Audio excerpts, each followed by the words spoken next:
Hi there, my name is Alyssa Householder and I'm going to school to become an elementary school teacher. Throughout the next few slides, I will describe how I plan to create the best environment possible for my students. My first goal is to incorporate what we learned all about hidden curriculum and cultural elements within my learning environment. Most of these things are something that most teachers don't think about but are so important. Cultural elements within the classroom is pertaining to each child's culture and what their story is. Every child has a different culture, even if some of them are similar. I read an article that talked a little bit about one girl's experience with culture when she was in college, and she said that one time, quote, she had done well after one exam, scoring a 98. That wasn't the case for the student next to her. When that young woman saw her own result, she said, "My dad will pay for this class again next semester." Barrera was stunned. She couldn't even relate to the privilege implied in that comment or to the affluence she saw elsewhere. "I could handle the academics," she quietly told me, "but I couldn't talk to the students." Quote. Like Brera's experience, many students have trouble relating to each other.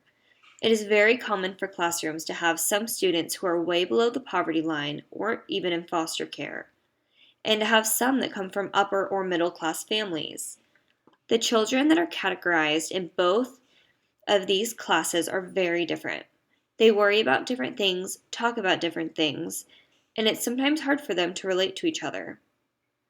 Going back to hidden curriculum, an article that I read said that hidden curriculum is the unwritten, unofficial, and often unintended lessons, values, and perspectives that students learn in school, while the formal curriculum consists of the courses, lessons, and learning environment activities students participate in, as well as the knowledge and skills educators intentionally teach students. The hidden curriculum consists of the unspoken or implicit academic, social, and cultural messages that are communicated to students while they are in school. Hidden curriculum comes up every day within the classroom, whether the teacher knows it or not.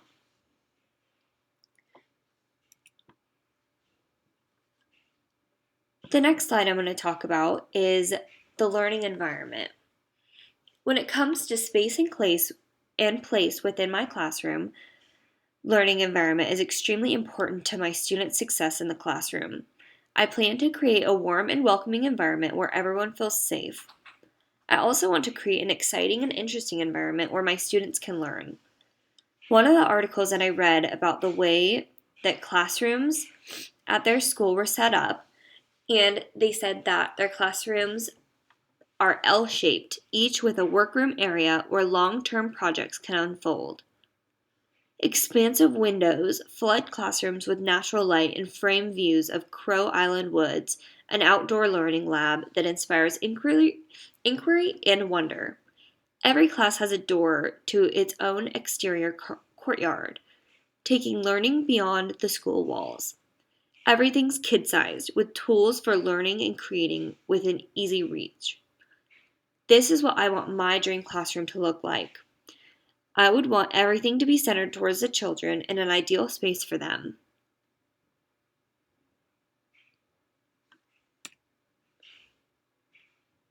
The next slide I'm going to talk about is the achievement gap and cultural bias. When it comes to the achievement gap and cultural bias, I did not realize how big of an issue the achievement gap is, although I did know a little bit more about cultural bias. I am from a small, white town with extremely little diversity.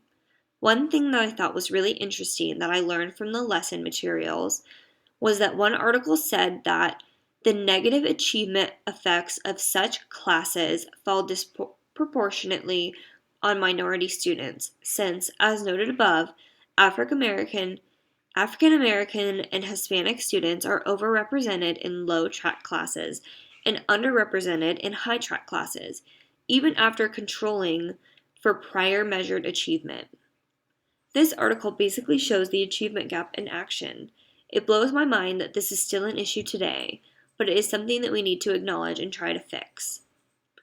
This week's lesson was not only about the achievement gap, it was also about cultural bias.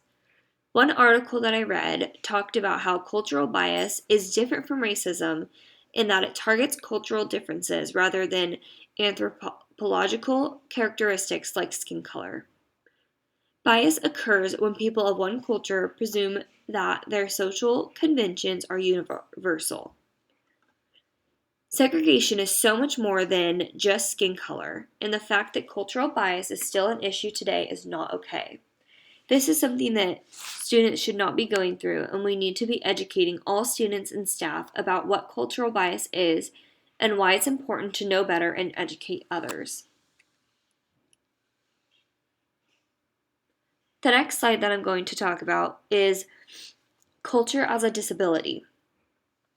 Another aspect that I will include within my teaching journey is how we view cultural conflict and disabilities in learning environments. It was interesting to compare our education in America to other countries and to see how many differences there are. We also took a look into how people with various disabilities, sexual orientations, and gender identities are affected by cultural conflict in learning environments. It's important that we as educators look at these different issues and figure out where the problems are.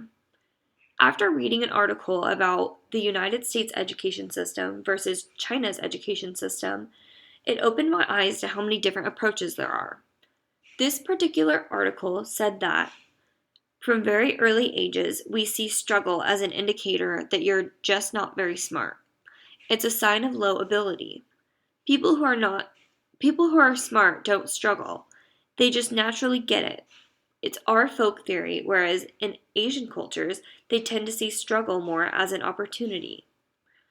I thought this was so interesting because anytime you struggle, it is just another opportunity to learn.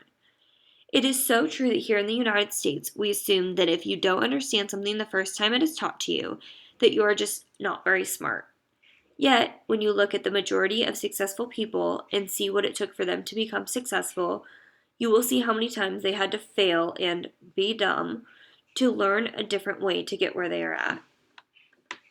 Once you realize that not every person is the same and people learn in different ways, it will change the way you think about teaching and how we think about the way people learn.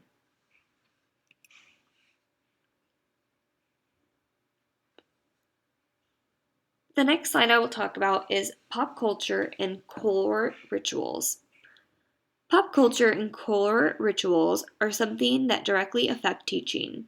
One that blew my mind was when we learned about pop culture and how it relates to teaching. I read an article about how the media makes so much fun of teachers' salaries and what they have to deal with. Once the article started bringing it up, it made me think back to all the times I've seen teachers' jobs being made fun of and how few times I've seen this with other jobs. The article said that the subjects that are considered humorous for teachers and administrators in the cartoons, such as found in the Cap'n, are not found for other professions. Cartoons about poorly paid doctors, physically threatened lawyers, or unrespected actors or sports celebrities are not included as part of the coda of American cartoon humor. The fact that such issues are included in the context of cartoons about teachers and school administrators is highly revealing. This is so true. I don't think I've ever seen a joke about a doctor or a lawyer and what they have to deal with or what they get paid. It's so sad that teachers are undervalued in this way. The next slide I'm going to talk about is culturally responsive teaching. After learning more about culturally responsive teaching, this helped me dig into the topic of multicultural education and what that means. One article said that multicultural education is more than celebrating Cinco de Mayo with tacos and piñatas, or reading the latest biography of Martin Luther King Jr.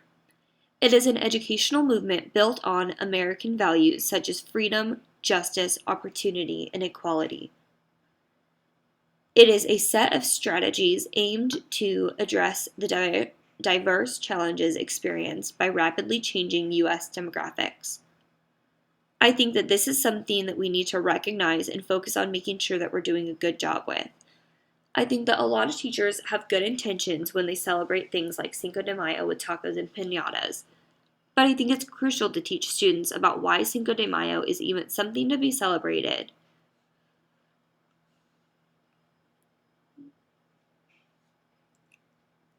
Thank you so much for listening. Here are the resources that were used throughout my presentation.